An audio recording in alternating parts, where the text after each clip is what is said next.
A few weeks ago, I got to visit my godsons, Ronan and Callum, in Oregon for a couple of days. Although it was a short visit, we had plenty of time for movies, lots of ice cream, and even some board games. I love board games. Since I was a young child, board games were pretty central to our family culture. Checkers, cards, sorry, we played them all. But the one game that I would routinely refuse to play was Monopoly. Not only did Monopoly always take forever, but as a pretty competitive person, the feeling of landing on someone else's property full of hotels and houses, only to look down and count your cash to realize you couldn't pay the price, always was the worst feeling in the world and made it quickly not even worth playing the game. And so I didn't for decades. That was until two sweet little faces looked up at their godmother and asked, "Can we play Monopoly?" I tried to make every excuse in the book. Hey, this other game looks awesome. We could do a puzzle. How about another movie? But nothing was working. Still, the question remained, can we play Monopoly? And so we pulled the game out. Silently, I was praying that there would be missing pieces or that someone had pulled out all of the money for a Halloween costume and had forgotten to put it away. But alas, all the pieces were intact. The brightly colored money was neatly in order, and so we began to play. Each of us was given our seed money. We began buying properties, rolling the dice to avoid pitfalls. And then came the time that I remember as a child, the time when those hot tears began to fall down my cheeks, when I realized I wasn't able to pay for my misfortune. The times where I would swear to myself and to others that I would never play this silly game again. But this game of Monopoly was different. When I looked down to count my money, there were kind laughs and offers to help. Players were offering to pay one another's debts. Deals were being made. If you let me slide this time, the next time you land on one of my properties, I won't charge you rent. Our game of Monopoly lasted for 6 hours. I'm not joking, 6 hours, not including the dinner break.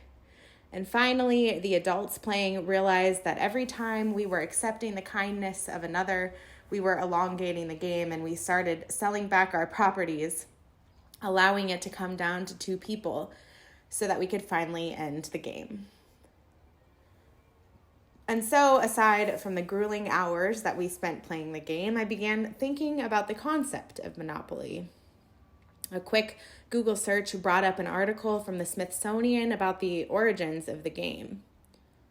The story goes that in 1933, a young man named Charles Darrow went to a dinner party where he played a new game, unlike any other game that he had played before. This game was different because there was no beginning and no end to the game board, but also because it allowed people to play it frivolously with money that they never had in real life. Darrow quickly came home from the party and began crafting his own version of the game. He called the game Monopoly. He sold it. He became extremely rich, a lesson in hard work, perseverance, and pulling oneself up by their bootstraps in order to succeed in the world. Only one problem with the sequence of events: they aren't entirely true. Or rather, maybe they just aren't the complete story. The game was actually invented by a woman, Lizzie McGee, in 1904. Things in the world were much different in 1904 than they were in 1933 when Darrow came along. The United States was enjoying a financial boom. The Carnegies and the Rockefellers began to emerge. And a young woman, a Quaker activist and former actress, invented a game called the Landlord's Game. And she invented it as a teaching tool, warning that greed in the United States would eventually be the country's downfall. She wanted to teach people how awful it was to have a landlord that was only out for money and his own personal gain. Okay, cue those tears of 5-year-old Sarah realizing that landing on a particular spot meant wiping out all of her money. McGee attempted to sell the concept of her game to Parker Brothers, but they declined, probably because it was both too political and too educational.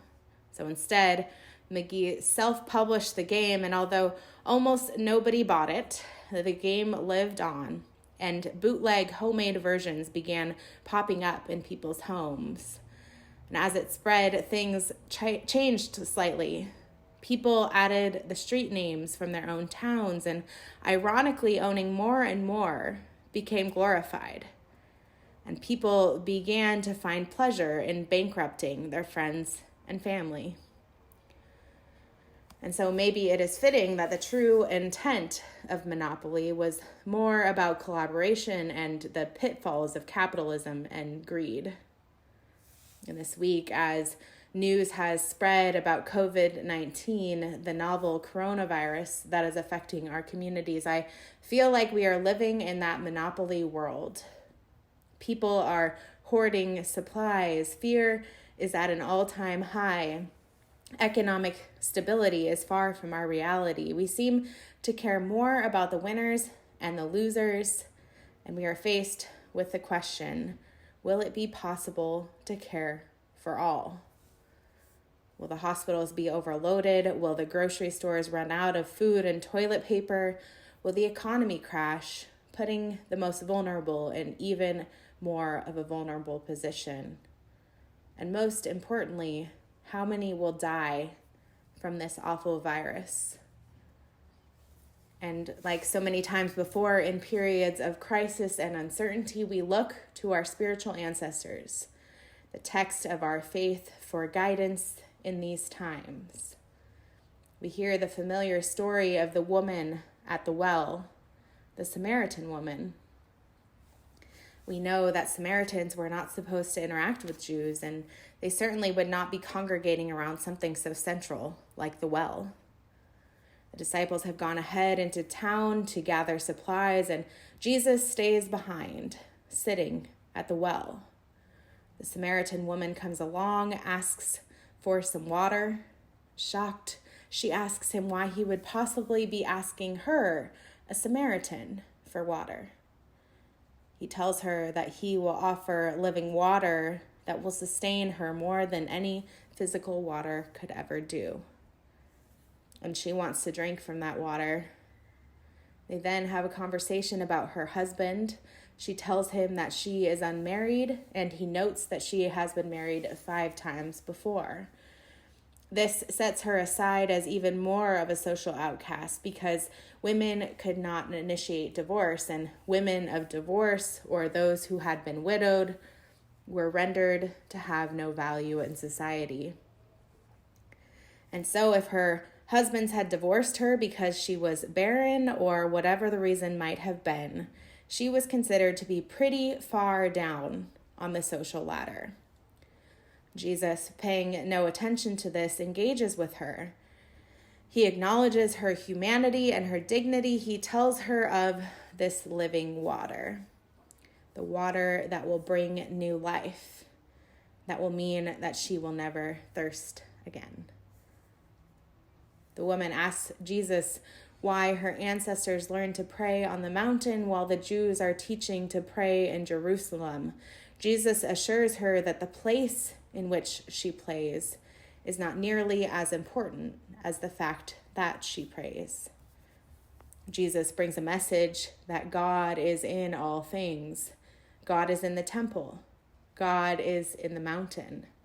And most importantly, God is in her. And so in this time where we are unable to worship in our community together, we think of that message that Jesus brought to the Samaritan woman. It is a scriptural message that runs throughout our faith. We hear it. Wherever 2 or 3 are gathered in my name, there I am with them. And folks, it doesn't matter if we are in the church or we are in our own homes. It doesn't matter if we are not physically connected with one another. It matters that we remain connected in spite of the distance. It matters that the promise of God is that we are held, we are sustained. God is in our midst. And this building, as beautiful and as sacred as it is not the church. You are the church. We are the church. And we will not let physical distance take that away from us. And even though times feel scary, and it might feel more like a Monopoly game where people are hoarding and panicking, and the haves are lording over the have-nots, just waiting for someone's misfortune to become our gain, we will continue to be church. We will continue to call one another, to check in on one another's emotional, mental, spiritual, and physical well-being. We each have the ability to see one another like Jesus saw that woman from Samaria. Not just as her race or her religion, not just as a woman who had been married 5 times. No, we can see one another as whole, as important, as vital parts of God's creation. And the way that we're seeking to do that now, one way we know from doctors and scientists that we can continue to care for one another is by staying home, by realizing that even if we think our own bodies can handle the stress of this virus, that we could be carriers to others who are unable to. This idea of social distancing is the right thing to do. It's the moral thing to do. It's the Christian thing to do, even though it feels countercultural, even though we want more than anything to gather with one another amidst the crisis. We know that God reminds us that our call is to care for one another, especially the most vulnerable in our community.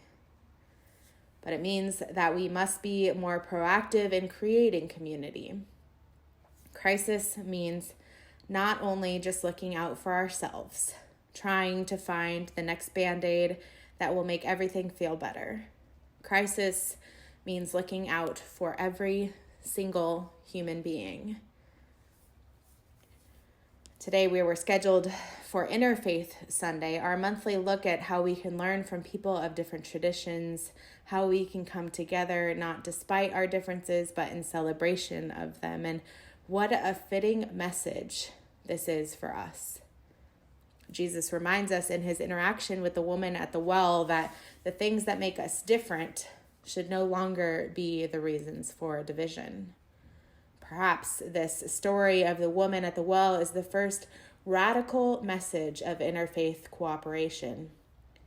Jesus did not just see the woman as different, just as a person of a different tradition. No, his radical message of inclusion meant that his ministry, his care, his love did not only extend to Jews, but to anyone and everyone he came across.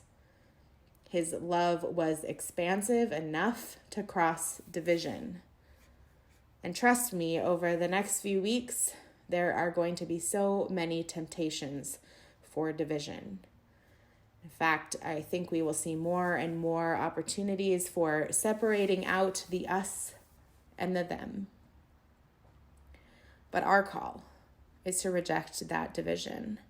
Our call is to embrace one another, not physically for now, but to embrace one another and see God in every single person we meet along the journey, no matter how scared and uncertain we might be. The good news reminds us, fear not. Fear not. And might I add, be prepared, be smart, and look out for one another. We will gather in the sanctuary again soon, but for now, Remember that love is more prevalent than disease. When we share our resources, all might be cared for. When we reject division and embrace unity and care for one another, there we will find God. God is so much more than a building. And I can't wait to see where we find the Spirit in the weeks to come. Stay in touch. Amen and blessed be.